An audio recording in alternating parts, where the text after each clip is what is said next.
Hi friends, நல்லா இருக்கீங்களா? Welcome back to my channel. இன்றைக்கி நம்ம வெரைட்டியான ஆனால் டேஸ்டியான குழந்தைகளுக்கெல்லாம் ரொம்பவே பிடிக்கிற மாதிரி ஒரு ஈவினிங் ஸ்நாக் தான் பண்ண போகிறோம். வாங்க சீக்கிரம் வீடியோக்குள்ளே போகலாம். இதுக்கு ஃபஸ்ட்டு பார்த்தீங்கன்னா ஒரு 3 பழம் எடுத்துருக்கிறேன். ரஸ்தாளி பழம் எடுத்துருக்கிறேன். உங்களுக்கு விருப்பப்பட்ட எந்த பழமாக இருந்தாலும் பரவாயில்ல. நேந்திரம் பழமாக இருந்தால் பெரிய அளவுக்கு ஒன்று எடுத்துக்கோங்க. அப்புறம் பழம் ஆனால் நல்லா பழுத்து இருக்கணும். இப்போ இந்த பழத்தை நம்ம தோலெல்லாம் ரிமூவ் பண்ணி குட்டி குட்டியாக கட் பண்ணி எடுத்துகிட்டு வர போகிறோம். இப்போ குட்டி குட்டியாக கட் பண்ணியாச்சு. இப்போ ஒரு மிக்சிங் பவுல் எடுத்துக்கோங்க. அதில் இந்த பழத்தை நம்ம சேர்த்திடலாம்.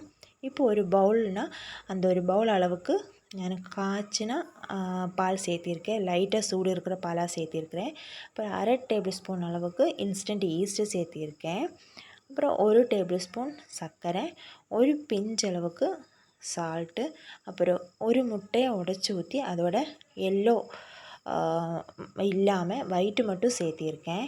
இப்போ பார்த்திங்கன்னா அதையும் நல்லா மிக்ஸ் பண்ணி விட்டு இந்த மிக்ஸை நம்ம ஒரு மிக்ஸி ஜாருக்குள்ளே போட்டு நல்லா ஸ்மூத் பேஸ்ட்டாக அரைச்சி எடுத்துகிட்டு வர போகிறோம். எந்த கரடு மட்டும் இருக்கக்கூடாது. நல்ல ஃபைன் பேஸ்ட்டாக நீங்கள் அரைச்சி எடுத்துகிட்டு வந்துக்கோங்க. பாருங்கள், இப்போ அரைச்சி எடுத்தாச்சு. இப்போ இதை வேறு பவுலுக்கு நாம் மாற்றிடலாம். பாருங்கள், திக் கன்சிஸ்டன்சியாக இருக்கும். இப்படி தான் இருக்கும் அது. ஆனால் அதில் கட்டியெல்லாம் இல்லாமல் மட்டும் நீங்கள் பார்த்துக்கோங்க. இப்போ இதில் நாம் மாவு சேர்த்த போகிறோம். அந்த பால் எடுத்துருக்கோம் இல்லையா, அந்த ஒரு பவுல் அளவுக்கு ஒரு பவுல் நான் கோதுமை மாவு எடுத்திருக்கேன். உங்கள்கிட்ட கோதுமை மாவு இல்லைன்னா நீங்கள் மைதா மாவு கூட நீங்கள் எடுத்துடலாம். அதே இதுக்குள்ளே சேர்த்தி நம்ம நல்லா மிக்ஸ் பண்ண போகிறோம். இந்த மிக்சிங் மாவு எப்படி இருக்குன்னா, நம்ம தோசை மாவு இருக்கும் இல்லையா, அந்த மாதிரி தான் இருக்கணும். பார்த்திங்கன்னா இது இப்போ நல்லா கட்டியாக இருக்குது என்கிட்ட. இப்போ பார்த்திங்கன்னா லைட்டாக சுடு பண்ணி வச்சுருக்கிற தண்ணியை ஊற்றி நல்லா மிக்ஸ் பண்ணிட்டோம். நீங்கள் தண்ணி ஊற்ற வேண்டாம், உங்கள்கிட்ட பால் அதிகமாக இருக்குதுன்னு நினச்சிங்கன்னா நீங்கள் பால் கூட ஊற்றிக்கலாம். அப்போ ரொம்பவும் டேஸ்ட்டாக இருக்கும் இந்த ஸ்நாக்குக்கு. பார்த்திங்கன்னா இந்த மாதிரி தான் இருக்கணும். இது பார்த்திங்கன்னா நம்ம ஈஸ்ட்டு சேர்த்துருக்கங்காட்டி நான் இது ஒரு 1/2 மணி நேரம் ரெஸ்ட் எடுக்கிறதுக்கு வைக்க போகிறேன். நீங்கள் ஈஸ்ட்டு சேர்த்துல எனக்கு வேண்டாம், ஈஸ்ட் எங்கிட்ட இல்லை அப்படின்னு நினச்சிங்கன்னா நீங்கள் மத்தியானம் இது செய்கிற மாதிரி இருந்தால் நீங்கள் காலையிலேயே இந்த மாதிரி மிக்ஸ் பண்ணி வச்சுக்கோங்க. அப்புறம் மத்தியானம் செய்கிறதுக்கு உங்களுக்கு கரெக்டாக இருக்கும். ஒரு 3 மணி நேரத்துக்குள்ளே இது புளிச்சிடும். இது பார்த்திங்கன்னா ஈஸ்ட்டு சேர்த்துருக்கங்காட்டி ஒரு 1/2 மணி நேரத்துலேயே இது டக்குன்னு புளிச்சிடும். இப்போ ஒரு மிக்சிங் பவுல் எடுத்துக்கோங்க. நமக்கு இதுக்கு ஒரு ஸ்டஃபிங் தேவை.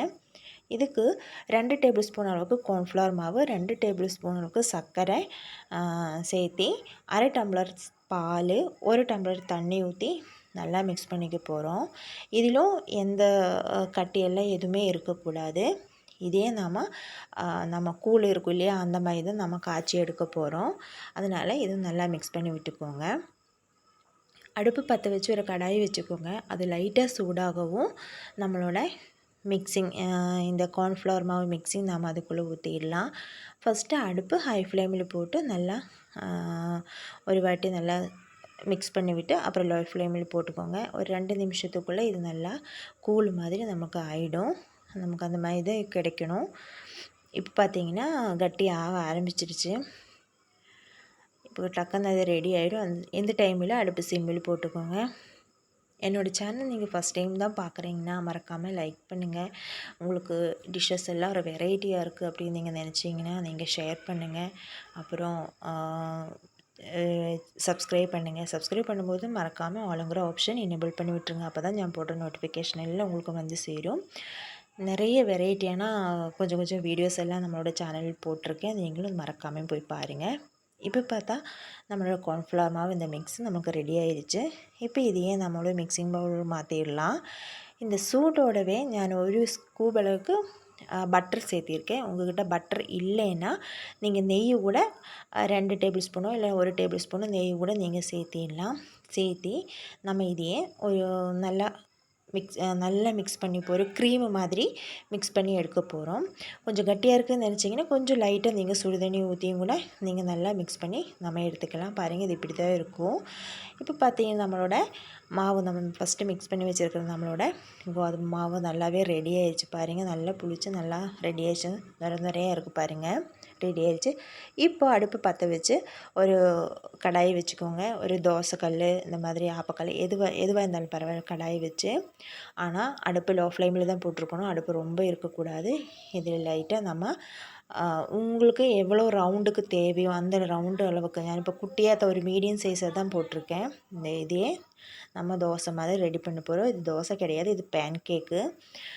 இது ஏன் ஒரு ஒரு ஒரு நிமிஷம் 2 நிமிஷத்துக்குள்ளே இது ரெடி ஆகிடும். நம்ம ஆனால் சுட்டு எடுக்கும்போது எல்லா தோசையுமே எல்லா பேன் கேக்குமே ஒரே அளவுக்கு சுட்டு எடுத்துக்கோங்க. அப்படி தான் இருக்கணும் நம்மளோட இந்த ஸ்நாக்குக்கு. அது உங்களுக்கு லாஸ்ட்டு புரியும். பாருங்கள், எல்லாம் ஒரே ஷேப்பில் தான் நான் சுட்டு எடுக்க போகிறோம். இப்போ பாருங்களேன், நம்மளோட பேன் கேக்கு எல்லாமே ரெடி ஆயிடுச்சு. இப்போ இப்படி தான் அந்த பேன் கேக்கு திருப்பி போட்டுருங்க. திருப்பி போட்டு நம்ம மிக்ஸ் பண்ணி வச்சுருக்கிற நம்மளோட க்ரீம் இருக்கும் இல்லையா, அந்த க்ரீமை மேலால் நல்லா அப்ளை பண்ணி விட்டுருங்க. இப்படி ஒவ்வொரு க்ரீமாவை ஒவ்வொன்றும் பேன் கேக்கு வச்சு மேலால் வச்சு நம்ம க்ரீம் மாதிரி அப்ளை பண்ணி விட போகிறோம். உங்களுக்கு எவ்வளோ குவான்டிட்டியில் க்ரீமு மேலே வேணுமோ அந்தளவுக்கு நீங்கள் ஃபுல்லாகவே நீங்கள் அப்ளை பண்ணிக்கலாம். நல்லா போட்டு விட்டுருங்க.